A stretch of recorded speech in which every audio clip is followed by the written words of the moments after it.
c'est bientôt Halloween.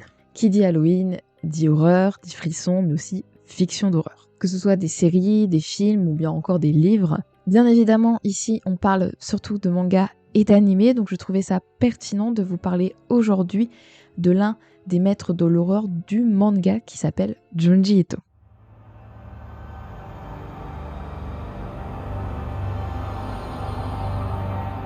Tout d'abord, on pourrait commencer par expliquer qui est Junji Ito. Il est né en 1963 dans la préfecture de Gifu, au Japon. Dès son plus jeune âge, il dessine. Il est inspiré par Kazuo Umezu, un mangaka considéré comme l'un des pionniers dans le genre de l'horreur dans le manga. Pour vous faire une brève présentation de Kazuo Umezu, comme je vous ai dit, donc c'est un mangaka.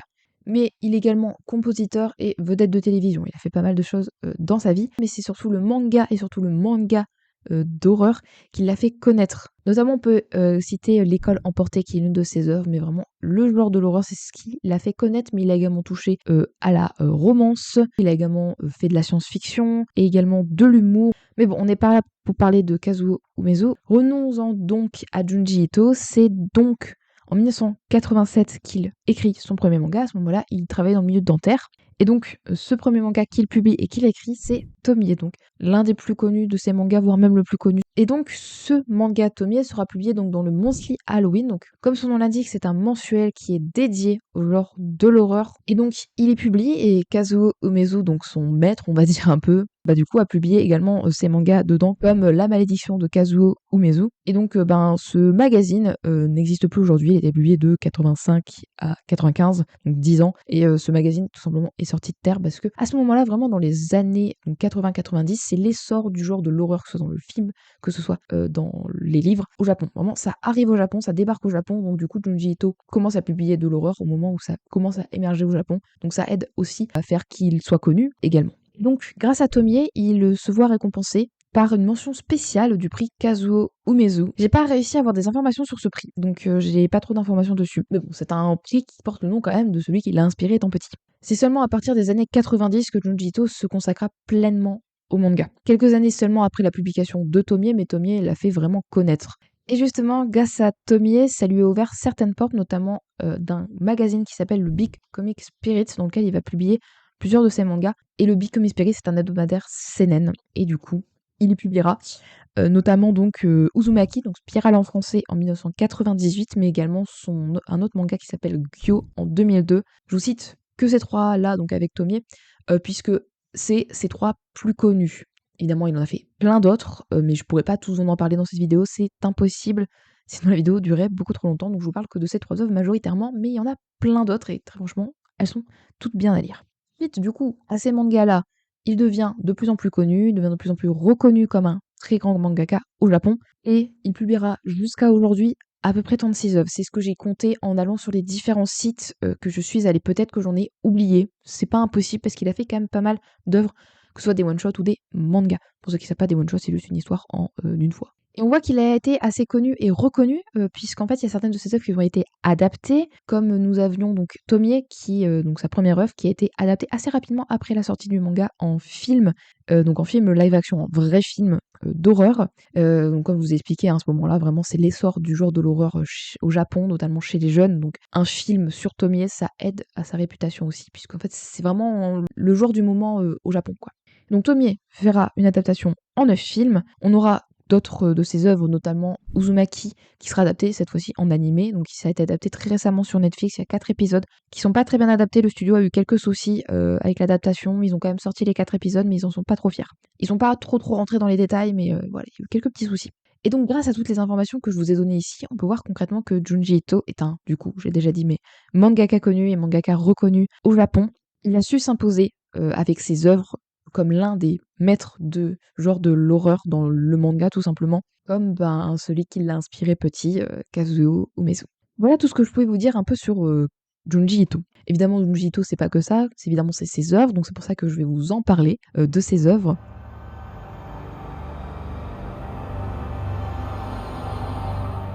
Comme je vous ai dit dans la première partie, il a fait à peu près 36 œuvres, c'est à peu près ce que j'ai compté.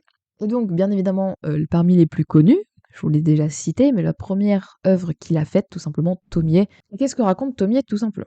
Eh bien, Tomie, c'est l'histoire d'une fille qui porte ce nom-là, Tomie, qui, selon pas mal de garçons de sa classe et est vraiment la plus belle fille de toute la classe. Mais il y a quelque chose avec sa beauté. C'est que sa beauté, elle est fatale. C'est-à-dire, qu'est-ce que je veux dire par fatale? C'est qu'en fait, les garçons deviennent fous en la voyant, deviennent fous par sa beauté, au point de vouloir la tuer. C'est pour ça qu'il y a le mot fatal. Vous passerez les détails pour ceux que ça dégoûterait un peu, vous verrez dans le manga. Mais ce qui est bizarre surtout, c'est que du coup, il la tue de manière assez atroce, on va dire ça comme ça. Mais le plus bizarre du coup, c'est que elle réapparaît tous les matins complètement intacte. Comme si les garçons n'avaient rien fait à son corps, tout simplement. Voilà. C'est très très intriguant quand on voit ce résumé, ça donne très envie de le lire. Je vous avais également parlé donc de Uzumaki, spirale en français. Et donc du coup Uzumaki, ça se passe dans une ville qui s'appelle Kurozu, qui semble au premier abord très très tranquille, mais les habitants ont une mystérieuse obsession pour des spirales. Et cette obsession va commencer à les rendre fous alliés, c'est-à-dire qu'ils sont tellement fous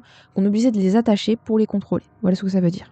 Et tout simplement, les protagonistes vont essayer de chercher pourquoi il y a une obsession pour les spirales et pourquoi ils en deviennent aussi fous. Voilà, tout simplement.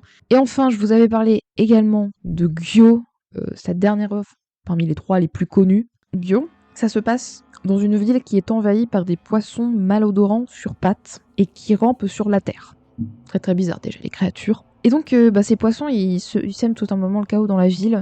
Mais il y a surtout quelque chose, c'est qu'ils transmettent une bactérie aux animaux, donc que ce soit marins ou terrestres, et maintenant, ils ont transmis ça aux animaux, donc qu'est-ce qui leur reste comme cible? Les êtres humains, tout simplement. C'est ça à peu près l'histoire. Donc c'était des résumés assez courts, mais comme je vous ai dit, déjà j'ai pas forcément trop envie de vous spoiler non plus, mais c'était juste pour vous intriguer. Mais surtout en fait je peux pas vous parler de toutes les œuvres qu'il a faites. Et donc en description vous retrouverez des liens, donc certainement de Mail Emailist, mais également peut-être de Nautiljon, où vous aurez du coup tout simplement toutes les œuvres que Junji Ito a faites et vous pourrez tranquillement lire les résumés, donc les synopsis, là-bas pour voir lesquels vous intéressent le plus. Et surtout voir lesquels peut-être qui sont disponibles en France, sachant qu'en France il y a pas mal d'œuvres de Junji Ito qui ont été adaptées. Et surtout de manière assez sympa, les tomes sont vraiment très très sympas, vraiment. Les éditeurs, donc c'était Mangetsu avant et maintenant c'est le Dekko Tonkam si je me trompe pas. On fait vraiment des tomes absolument somptueux. J'ai déjà vu en vrai en librairie, ils sont incroyables. C'est des grands formats avec une pochette rigide, une couverture rigide et une pochette au-dessus, comme les mangas classiques, mais du coup un peu plus stylé, avec vraiment des dessins extraits du manga, enfin des pochettes, des covers absolument somptueuses. Donc si vous avez bien évidemment l'argent, parce que c'est forcément ça coûte plus cher que des mangas classiques, n'hésitez pas, ça vaut vraiment le coup de les avoir dans sa bibliothèque, ça vaut surtout vraiment le coup de les lire. Et puis sinon de toute façon je vous conseille vraiment d'aller voir sur les sites de revente en ligne, vous pourrez toujours trouver potentiellement à plus bas prix, voilà. Et je pourrais pas finir sans parler vite fait des adaptations animées, même si j'en ai un peu parlé juste avant. Donc je vous avais cité du coup, Tommy avait eu pas mal de films live action, il y a eu quelques adaptations également en animé. Donc on a également Uzumaki, où je vous avez dit que du coup il y avait des problèmes sur l'animé. Donc je sais pas s'il vaut le coup parce que pour l'instant je l'ai pas encore regardé, mais énormément de personnes disent que du coup c'est pas aussi bien que le manga, forcément. Gyo a eu un OAV en 2011 qui a l'air d'avoir une animation pas mal parce que c'est Futaibo qui l'ont fait, mais je sais pas si ça adapte vraiment bien également le manga, mais je pense que ça vaut quand même le coup de regarder quand même si c'est toujours mieux du coup, voilà, je vous répète. Ça fait 3 fois que je vous répète que c'est mieux de lire le manga quand même. Et après, sur Crunchyroll, vous pourrez retrouver Junji Ito Collection. J'en avais parlé dans une vidéo parlons des animés d'Halloween l'année dernière, qui regroupe donc Tomie, Fragments d'horreur, Soichi et des chefs-d'œuvre de Junji Ito en petit épisode. C'est quand même sympa, je pense, pour regarder à regarder pour Halloween. Voilà, si ça vous intéresse, bien évidemment. Voilà. Et donc, globalement, si je devais faire un résumé sur les jeunes de Junji Ito, c'est que c'est des mangas intrigants qui misent quand même pas mal sur le gore, les drames, le suspense, mais aussi les créatures assez étranges et inhumaines, on va dire. Il y a également donc pas mal de mystères et de psychologique. Et très franchement, si on y réfléchit, c'est le meilleur moyen de faire passer dans un livre l'horreur, tout simplement. C'est de mettre, je pense, mal à l'aise tout simplement le lecteur. C'est la meilleure manière de faire en sorte que dans un livre on ressente un peu l'horreur, c'est voilà, de mettre mal à l'aise le lecteur. Donc vraiment, si vous n'aimez vraiment pas de base les films d'horreur ou quoi, dans les livres c'est complètement différent. Donc vraiment, si vous n'aimez pas de base le genre de l'horreur en film, ne vous mettez pas une barrière à lire des mangas d'horreur ou des livres d'horreur parce que c'est complètement différent. Par exemple, moi je déteste les jeux d'horreur et les films d'horreur, ça me fait vraiment flipper à mort. Mais là, les livres de Junji Ito, ils me donnent tellement envie à lire qu'en fait, je pense pas que je serais autant flippée que devant un film ou un jeu vidéo où là vraiment toute l'ambiance autour est fait pour que t'aies peur. Là c'est un peu plus différent, c'est plus misé sur le fait de mettre mal à l'aise le lecteur. Voilà, ce sera là-dessus que je conclurai cette vidéo. Donc voilà, j'espère que cette vidéo vous aura plu. Je suis très contente de réaliser enfin mon premier Histoire 2. Le moment pour vous faire un résumé, tout simplement c'est raconter l'histoire d'un mangaka ou d'une œuvre dans une vidéo, et je me suis dit que c'était bien pour commencer de faire ça sur Junji Ito, puisque c'est bientôt Halloween. Donc du coup, c'est la première fois que je fais ça. J'ai mon frère qui est passé derrière mon scénario et qui a dit que c'était pas trop mal. Enfin bon, scénario, mon script. Mais bon, je prends quand même les critiques constructives, pardon, je cherchais le mot. Si vous avez des critiques à me faire, bien évidemment, je prendrai toutes critiques constructives, bien évidemment. Et je sais plus comment on dit, j'ai plus le mot, mais aide ou conseil, voilà, conseil. Tout conseil si vous avez des conseils. En tout cas, moi, je suis quand même fière de la vidéo que j'ai faite, en tout cas là. Ça dépend le montage que je vais faire derrière, mais j'ai des idées et je verrai comment ça rend au montage, enfin comment je fais pour rendre ça bien au montage. Mais bref, j'espère que je vous aurai donné envie de lire les œuvres de Junji Ito. En tout cas, moi je les ai pas lues. Je me suis basée sur des avis sur internet, donc sur ma liste. Mais là, ça me donne encore plus envie de les lire, sachant que c'était déjà sur ma liste de mangas à lire.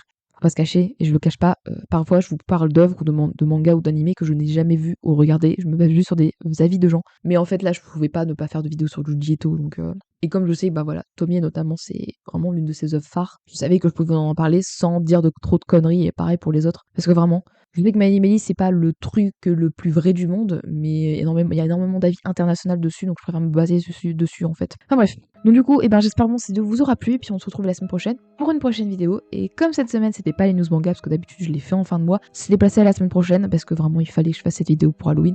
Donc la semaine prochaine, les news manga. Bye bye.